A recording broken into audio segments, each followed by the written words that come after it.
Thanks for tuning into our new series on cryptids known as Cryptic Encounters, where we go over profiles of cryptids, and detail documented encounters with them. The purpose of this is education about cryptids and cryptozoology, as well as entertainment. So put in your earbuds, lay back, and follow us down the unbeaten path. Ropen, aka the Demon Flyer. On the island, perhaps several, of Papua New Guinea, there is a flying cryptid species known to locals as the Ropen. These creatures have been known to the nationals for centuries but have only become known to outsiders in the last few decades due to many sightings and stories. Let me preface this by saying that Papua New Guinea is a tropical paradise and is largely unexplored by science. It is considered one of the best places on Earth to search for new species. The first record of these creatures comes from a sea chart dated to 1595 AD that warns sailors not to get too close to the islands because of dragons. The chart clearly shows flying reptiles as well as a man fighting some sort of winged dragon on the island. Skeptics have said the sea chart to simply depict monsters as many other maps have, yet the creatures on the chart in question sync up with all other descriptions of Ropens up into modern times. The local people insist that the animals in question are very real and are not mythical beings like ghosts or spirits, although they do equate them to demons due to the fear they instill. Witnesses describe Ropens as large flying reptiles with wingspans measuring anywhere from 4 to over 30 feet. They are typically said to have a long tail with a diamond-shaped flange tip, and a bony head crest that counterbalances their long beak that is full of very sharp teeth. The creatures are said to have no feathers and no obvious hair like bats despite their wings being likened to those of bats. The creatures are considered highly dangerous by the island's native peoples due to their history of preying on people as well as scavenging freshly buried corpses, which has caused the people to start using concrete burial chambers instead of just wrapping the bodies of loved ones in leaves for burial. The people of PNG have several names for these animals depending on the dialect they speak, including Dua, Indaba, Sekol-Bali, Wawanar, and Kunjua, but they all seem to describe the same creatures. Despite being a well-documented cryptid species, the majority of sightings of Ropens have not been clear sightings of the animals themselves, but of one of their most curious and unique characteristics known as the Ropen lights. The creatures are said by witnesses to be bioluminescent, meaning they can emit their own light. The pulsing lights are often seen ascending and descending over the jungle or traveling out to sea where it is said they hunt for fish at night. They seem to be largely nocturnal although they have been sighted during the day. These lights have been documented since at least as early as 1935 by a scientist named Lucy Evelyn Cheeseman in her book The Two Roads of Papua, wherein she describes flashing lights she observed over the interior jungle near her base camp in Mondo. She noted that she believed they could not have been man-made lights, but the native people refused to answer her questions about them. Many people since then, however, have seen Ropen lights in the night skies over the island. Some have seen up to 7 lights together at once. The lights themselves are described as quite bright and somewhat colorful with shades of red, green, blue and yellow, with some saying the light seems to drip as if the light source is dripping off the animals, while others have said it would come off as an animal descends like pixie dust. The first good footage of Ropen lights was recorded in 2006 by Paul Nation on an expedition to find Ropens. He filmed 2 distinct lights in the night sky over the mainland island of Papua New Guinea. Subsequent copies of the footage were given to Jonathan Whitcomb and Garth Guessman, who have also investigated the Ropens of PNG. Garth Guessman gave the footage to Clifford Paiva, a missile defense physicist, who analyzed the footage with some rather advanced technology and concluded that whatever was making the lights in that footage was not a meteor, fire, plane, which do not fly over the island at night, any known man-made light source, or any known artifact or error from cameras. He stated that whatever Paul Nation filmed was a living creature producing its own light and heat. The lights were also successfully filmed by Josh Gates and his team on the 3rd episode of the first season of Destination Truth in 2007. The team was having very little luck getting any sort of evidence until their nighttime filming set up over the valley that night, when suddenly, a pulsing light appeared in the night sky on their camera. The team was really baffled by what they saw because, as before, man-made and even natural sources of light were easily ruled out and the object was obviously moving through the sky over the Bay Area. The team was perplexed and could never really identify the flying light, although when Josh Gates asked a villager afterwards, he told them it was a Ropen.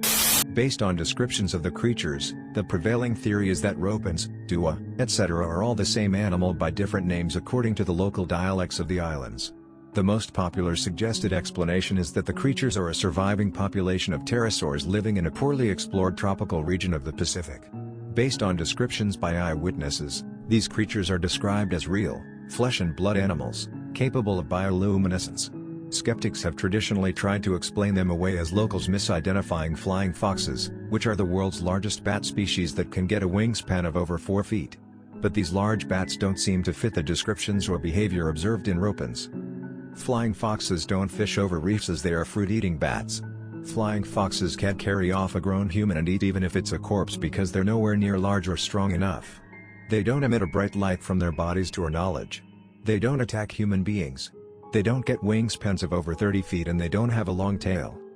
A few people have even suggested that people are seeing manta rays jumping from the water, but this is a pretty terrible explanation since Ropens have been seen hundreds of feet in the air, glowing, at night, over the interior forests of the center of the island.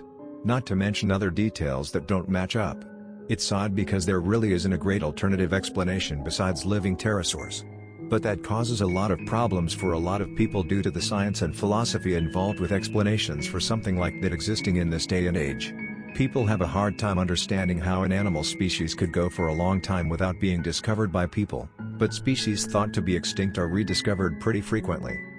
It's not impossible that a species of pterosaur could be living today considering they are reported from a very poorly explored, remote, tropical island. And most of the expeditions that have gone to look for them have gotten the lights on video, as well as documented more reports from the locals. It's quite possible there is something undocumented causing these sightings that would really shake up the scientific world if discovered.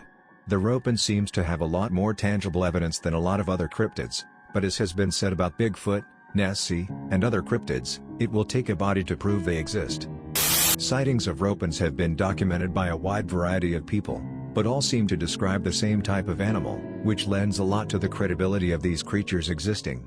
Encounters with these animals seem to usually be at a distance, but some have been up close, and a fair amount appear to have been rather dangerous or even fatal. In 1944, Dwayne Hodgkinson was stationed east of Lae, near Finskhaven, PNG as part of the Army Cavalry. While out walking a trail through a forest clearing around noon one day in August, he was suddenly startled by a rustling in the nearby brush. He stated that as he looked on quietly a very large, bird-like creature exited the brush, took off flying, circled overhead and then flew off never to be seen again. He described the animal as like a giant bird, but with no feathers. It had dark gray skin, a long serpentine neck, a long crest on its head, and a long tail. He estimated the wingspan was about 25 feet as it flew through the air. Mr. Hodgkinson has maintained what he saw that day his entire life and is one of the clearest sightings of a Ropen to date and may be one of the closest encounters with the creatures yet recorded. Another well-documented sighting by a Westerner is the sighting by Brian Hennessy in 1971. Brian Hennessy is a professional psychologist, so he has a formal education even if it's not in biology. While on Bougainville Island, he saw what he described as a large prehistoric-looking creature flying overhead. He said, "It was so unusual. I actually heard it before I saw it. A slow flapping sound. The air was still, and our truck had stopped on our downward journey from the top of the range to the coast way below. It was very big, wingspan at least 2 meters, probably more, possibly much more. It was black or dark brown. I had never seen anything like it before. I recall seeing this creature with a longish narrow tail. The head was disproportionately large compared to the body, no feathers in sight." He has always maintained the details of what he saw because it was so out of place and strange to him. Jacob Kepes, a native-born man that later became a Baptist minister, has assisted on several expeditions and has seen the creatures himself. When he was 12, he saw a Ropen, which his people call Sekol-Bali, fly over his village.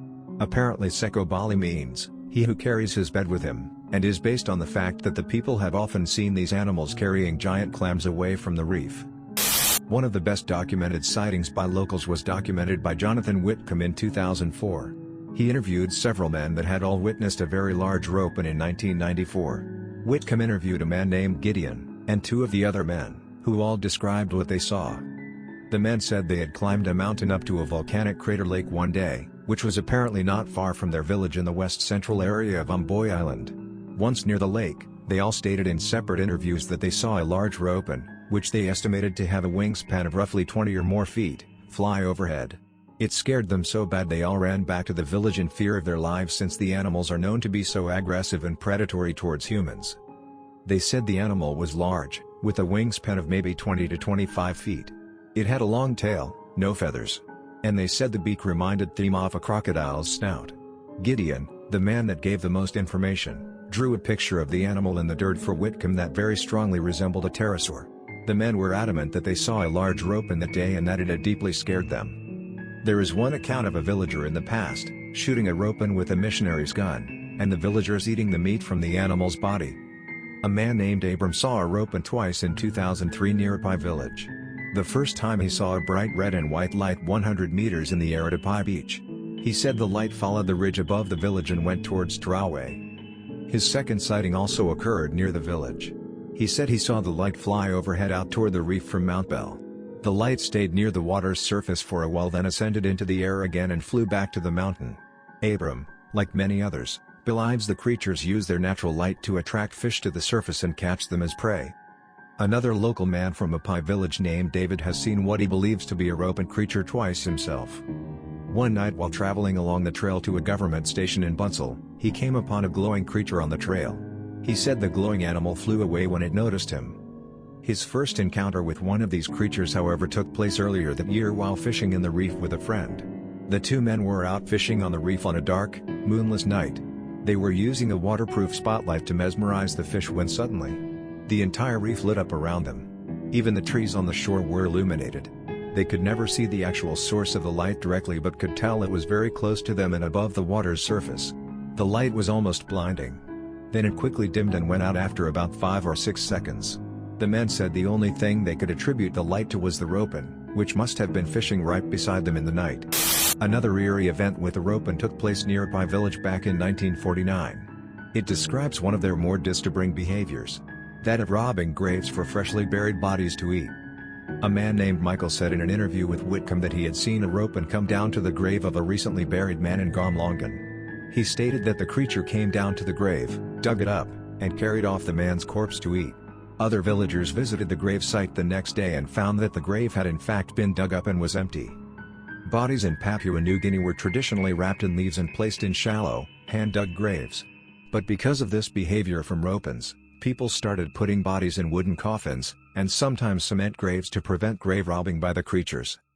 It's interesting that this cryptid seems so real to the local people that they have had to alter their way of life to deal with the creature's presence, rather than simply being considered a mystical entity or something their ancestors saw.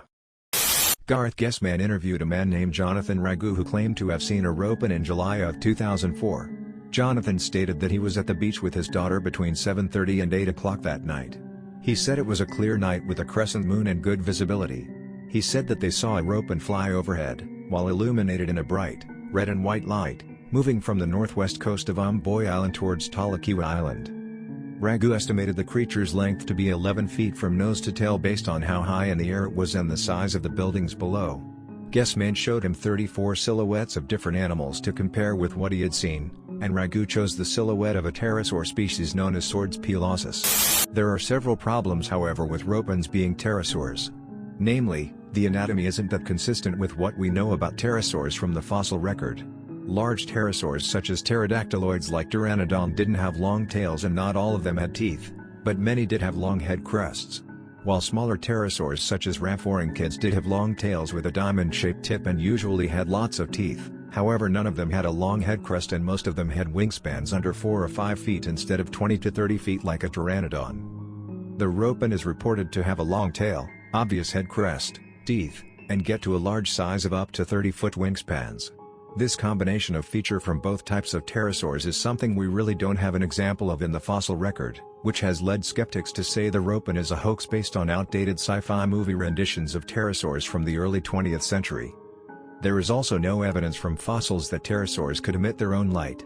But to be fair, that isn't something that only skeletal remains could tell us. There are other animals that are bioluminescent, but many of them are marine animals such as fish or invertebrates. But it is known in land animals as well. Another issue many people bring up is that pterosaurs are supposed to have gone extinct with dinosaurs. And whether you're a creationist, evolutionist, or whatever else, you have to be able to answer how an entire population of pterosaurs survived extinction into modern times without being discovered and documented. Which brings us to perhaps the biggest problem with any cryptid. Why hasn't this species been properly photographed or filmed yet? If there is entire population of these animals on numerous islands of PNG, why hasn't anyone proven they're actually there? Why hasn't a single clear photograph or video of one come out? The best photo put forward so far was clearly a frigate bird being misidentified. And the lights, while very interesting and something worthy of investigation, don't show a pterosaur or animal at all. Just balls of light in the sky. You can't see what's making the lights. Even if people have seen the creatures lit up, connecting the two into one single entity, we don't have a clear photo or video showing a glowing pterosaur. Just lights in the sky. If Ropens really are pterosaurs, why hasn't anyone proven this? Wouldn't this be one of the biggest scientific discoveries in history? Now, in defense of Ropens being a surviving species of pterosaur, there are actually plenty of reasons that ID fits well. First, we don't know every species that has ever lived, as the fossil record, while incredible and growing, can only tell us about the specimens that were preserved, and then discovered. It's possible we will one day find a fossil species of pterosaur that perfectly matches the anatomy reported in the Ropen of Papua New Guinea. It's also possible that the Ropen is a species that developed long after the rest went extinct and is a species not truly recorded in the fossil record, as it didn't exist until long after those ancestors were fossilized. It could have developed those anatomical traits to suit its unique environment. We simply don't know. But we do know that the witnesses that have seen these things could give clear, accurate descriptions of the animal they saw. Often down to minute details such as the bumps along the spine. A lot of sightings were up close, such as Dwayne Hodgkinson's sighting, and many of the nationals of PNG. People have gotten some really good looks at these things and can give detailed information about how they look. As for the Ropen lights, there hasn't been a great up-close, high-definition shot of them. But they have been filmed numerous times now and subjected to intense scrutiny in order to determine what exactly the lights are. And all the examinations so far have concluded the lights are made by some unknown species of animal flying in the night sky over the islands of Papua New Guinea. Combine that with the fact that witnesses have indeed seen the lights close enough to see the creature inside the light to know that is what is making those weird lights, and we can safely conclude that the Ropen lights are made by Ropens. The fact remains that while we really need to get a much closer and high-definition shot of the lights, the analysis so far shows those lights are made by some unknown flying animal native to the islands. And when it comes down to it, it's no surprise these things haven't been proven as a species yet. They are in a very remote part of the world. Some of the islands around PNG are completely uninhabited by humans. Not a single human being on many of them. Not one. And even the islands with people are poorly explored by science, and new species are discovered there every year. Just as well, there isn't a lot of technology on hand for the locals to film these things, and they really don't care to go find one due to fear of the creatures. They'd rather avoid them. And there are only a handful, maybe a dozen, Westerners looking for these animals, and short, expensive, highly infrequent visits. There's honestly not many people aware of their supposed existence, let alone actually going to the islands and looking for them. The chances of one being filmed or killed for science is currently really slim. And many people think it's BS, which deters further investigations. The Ropen and the Ropen lights are a unique and mysterious phenomenon in that, like UFOs, they have been recorded on film, but not with enough detail to truly tell us what they look like. But also, similar to many Bigfoot encounters, they have been seen at close range by witnesses, allowing them to discern all details needed to identify and describe them. And yet, they are still a cryptid due to the fact that they have yet to be conclusively proven to exist despite the many forms of evidence. And while there are legitimate issues with the identification of Ropens, the evidence seems to suggest that the most reasonable conclusion is that the Ropen of Papua New Guinea is an undocumented, surviving species of pterosaur living on the remote islands of Papua New Guinea. And they seem to be a rather aggressive species of animal at that. In contrast to many other cryptids which are reported only from distant sightings and blurry photos, Ropens seem to be perfectly fine coming near people and even preying on them. At the heart of the issue is the simple fact that these animals either do or do not exist.